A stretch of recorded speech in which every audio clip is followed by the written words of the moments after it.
Deməli, gəldik InDesign-a. InDesign-də baxın, ölçü vahidi eyni. Illustratorda, Photoshopda sizə öyrətdiyim qaydadadır. Burada bu hissədə biz nə demişdik? Ən sonuncu istifadə etdiyimiz ölçü vahidləri avtomatik açılır. Printə gəlirik. Printə gəlib, buradan avtomatik ölçü olaraq A4-ü seçirəm. Baxın, A4 seçdikdə en və hündürlük özü təyin olunur.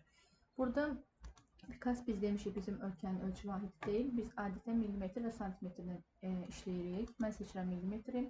Bu hissəni əzbər bilirik. Bu türklər demiş dikey, yəni portret. Bu isə enə olan versiyamızdır. Yəni ki, bizim açılan artboardumuz, backgroundumuz daha doğrusu eninə mi açılacaq, yoxsa düzünə mi açılacaq? Bunu təyin edirik. Daha sonra gəldik P2 hissəsinə. Adından məlum olduğu kimi bu bizim səhifələrimizin sayıdır.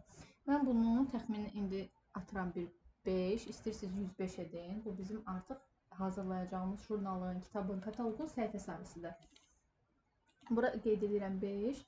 Baxın, bu hissədə, start hissədə, yəni biz bunun ilk üzünü mü hazırlayırıq, yoxsa iki üzünü mü? Mən bir seçirəm, ona görə start hissədə bircədən vərəq qəbul edirəm. Çünki kitabın hələ ki üzünü işləyirəm də, arxasını işləmirəm. Daha sonra kolumn hissəsidir, bu üstundur. Bu sütunun fərqlərini mən izah edəcəyəm, nə deməkdir? Yəni, dəftər içərisindən bir hissəyə mi bölünsün, 2 hissəyə mi, 3 hissəyə mi, 4 hissəyə mi sayılarını burada biz təyin edirik. Baxın, bu hissələrə gəldikdə isə biz sadəcə bu hissəni istifadə edəcəyik. Bu bizim kəsim payımızdır. Avtomatik təyin olunur.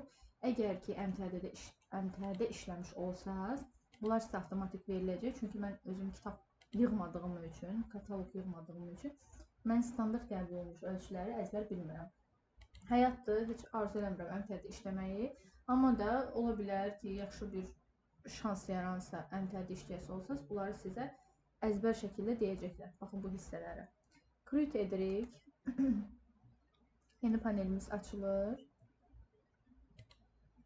Baxın, startda 1 seçmişdim axı, birinci səhifə. Düşürəm aşağı, artıq 1, 2. Bunlar bizim, burada dəftər yoxdur, göstərə bilmirəm. Bunlar bizim dəftərimizin sağ və sol hissəsidir. Bu şəkildə. Sol və sağ daha doğrusu. 5 dənə seçmişəm. Elə deyil. 1, 2, 3, 4, 5. Startda 1 seçdiyim üçün 1-dir. Mən orada 2 etsəydimsə, avtomatik olaraq 2 səhifə seçilmiş olacaqdır. Bura kimi aydındır. Bir də orada sütunlar var idi. Baxın, o sütun bu vərəq deməkdir. Əgər mən gedib sütunu 2 etsəm, indi fərqi görəcəksiniz. Baxın, və yaxud da 3 edeyim, sizə daha aydın olsun. Create edirəm. Baxın, 3 dənə panel açıldı. Amma bayaqkində 1 dənə paneldir, bircə dənə. Boş vərəqdir. Bura gəlirəm, 1, 2, 3. Nə az, nə çox. Bu harada lazım ola bilər? Ortaya şəkil ata bilərik. İki kənara yazı yaza bilərik. Və yaxud da tam tərsi, iki kənardan şəkil gedə bilər. Və yaxud da tam tərsi. Buradan şəkil, buradan çap mətni, buradan da boş qeydlər üçün məsafə buraxa bilərik. Adətən bu tip şeylər qızlar üçün gündəliklər, xatirə dəftərləri olurdu. Burada istifadə olunurdu. Xətlər atılırdı ortaya. Bir hissəyə nə yazılır, bir hissəyə nə. Belə bir şey mən gördüm. Düzəldim. Bu illüstratordur, onunla əlaqəsi yoxdur. Bu kitabdır. Bildiyimiz InDesign-ı biz harada istifadə edirik? Hər hansı bir kitabın dizaynı verildikdə. Baxın, InDesign-da indi mətn anlayışını sizə göstərəcəm. Baxın, biz nə demişdik illüstratorda? Mətni çox da yaxşı qavraya bilmədiyi üçün belə boş sahə yaratdıqda avtomatik mətn yaradırdı. Amma bu InDesign-da yoxdur. Çünki InDesign-ın işləmə funksiyası mətnlər üzərindədir. Təbii ki, burada logo yarada bilməzsiniz. Burada hər hansısa bir, necə deyim, maraqlı dizayn yarada bilməzsiniz. Pentool bəli istifadə edilir. Pentoolun funksiyası eynidir. Pentoolda yəni dəyişən bir xüsusiyyət yoxdur. Bunun da stroku var, bunun da fili var. Buradan gördüyünüz kimi buna da rəng verə bilirik. Yəni ki, burada da gradient var. Parametrlər eynidir. Amma sürət baxımından illüstrator. Çünki burada sizə məhdudiyyətlər qoyub kənardan. Amma illüstratorda elə bir şey yoxdur. Biz nə demişik? Photoshop adı üstündə fotolarla işləyir. Photoshopda mən sizə demişəm Pentoolun iş işləyin. Yox. Çünki o funksiya heç uğurlu da deyil orada. Nöqtələri yaxşı tanımır. İllüstratorda amma tanıdığımız bütün dizaynları foto haricində deyirəm orada işləyin. Uğurludur. InDesign'da mən sizə deyərəm ki, logo işləyin və yaxud da burada hər hansı bir dizayn yaradın. Yox. Bunun işi kitabı səhifələməkdir. Bunun işi kitabın içində olan dizaynları verməkdir. siz qrafik dizayner kimi kitab yığmasız belə illustration işlər işləyə bilərsiniz. Yazıcı sizə kitabı verəcək, həmin kitabı oxuyacaqsınız və hansı səhifədə hansı rəsmin olmasını təyin edəcəksiniz. Hə, bir dənə prosta şəkil qoyma anlayışı deyil. Misal üçün, burada mən baxın V-ni basıram, çıxır. Selection toolumuzun qısa yolu V-dir. Direct Selection toolumuzun qısa yolu A-dır. Bunlar bildiyimiz qaydada gedir. İndi type vasitəsilə bir dənə mətin yaradıram burada. Baxın, sağ mausu basdıqda bunu görürük. Avtomatik doldurdu. Türkçə mənası odur ki, səndə boşluq mətnlə doldur. Mən onu artıq sağ mausu basdıqdan sonra doldura bilirəm. Bu illüstratordakı kimi deyil. Çünki kitabı PDF kimi sizə atdıqda, PDF-i sürüşdürüb bura atdıqda bütün səhifələr top səhifələrində yazılır. Bu proqramın mahiyyəti budur. İndi mən istəyirəm ki, elə hesab eləyək ki, bu bizim mətn sahəmizdir. Bura bir dənə dairə çəkirəm, bunun içinə foto yaradacağım. Ortasında X varsa, deməli mən bunun üçün şəkil yerləşdirəcəm. Hər ikisini seçirəm bu şəkildə. İstəyirəm ki, bu şəkil olacaqsa və yaxud da bura bir qrafa, bir mətin yerləşdirəcəmsə əlavə, bundan daha böyük ölçüdə. İstəyirəm ki, bu mətin bu formanın kənarından geçsin. Bunu görürük də yəqin ki, bunu seçirəm. Gördünüz? Avtomatik kənara çəkildi. Biz bunun Illustrator versiyasını öyrənmişdik. Yadınızdadırsa. Deyirdik ki, mətnin kənarına pen tulla, şəklin kənarı ilə gedirdik, sonra mətni onun içinə yerləşdirirdik. Orada biraz uzun prosesdir. Burada amma bir neçə saniyəlik prosesdir. Hər ikisini seçdim. Artıq mən bunun içinə kənardan şəkil də gətirib ata bilərəm.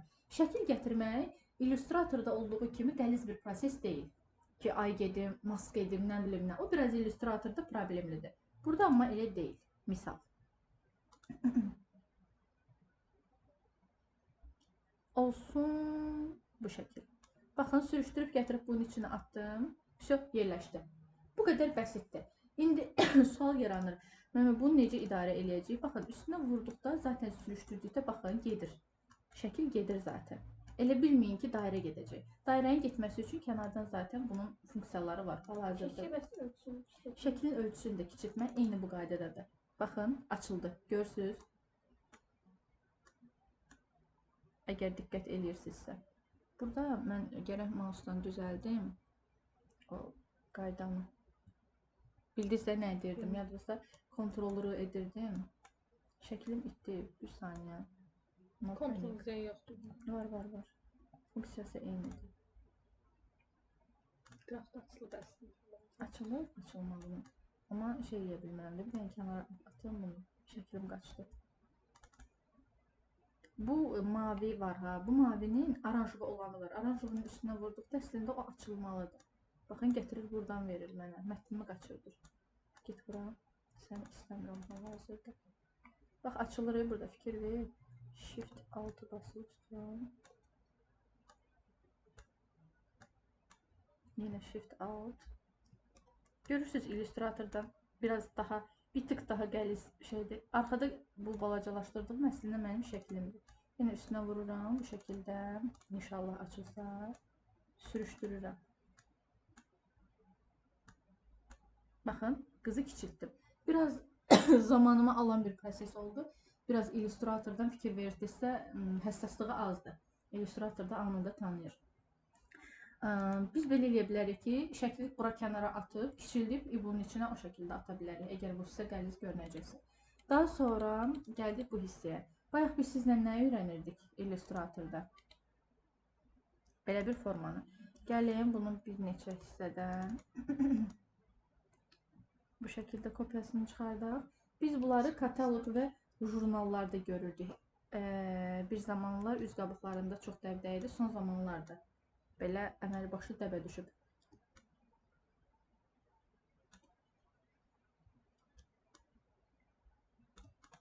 Tutaq ki, bunu belə bu olduğu şəkildə Ctrl-C edirəm. Avtomatik tanıyır, çünki ikisi də vektor anlayışındadır.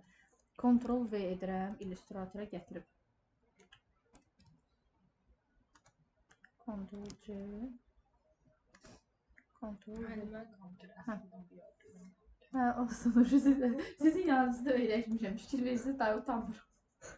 Baxın, indi burada belə bir şey var.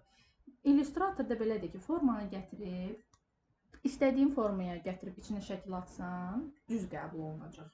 Amma mən bunu çevirdim deyə bunun içinə şəkil atsam, şəkli tərsinə göstərəcəm. Bunda biraz bu tip, necə deyim, anlaşılmazlıq olur. Şərt deyil dizaynı burada verəsiniz. Bunu kənarda da, orada illüstratorda da mask edib bura gətirə bilərsiniz. Yəni bu tamam sizə bağlıdır. İndi kənardan şəkil gətirirəm.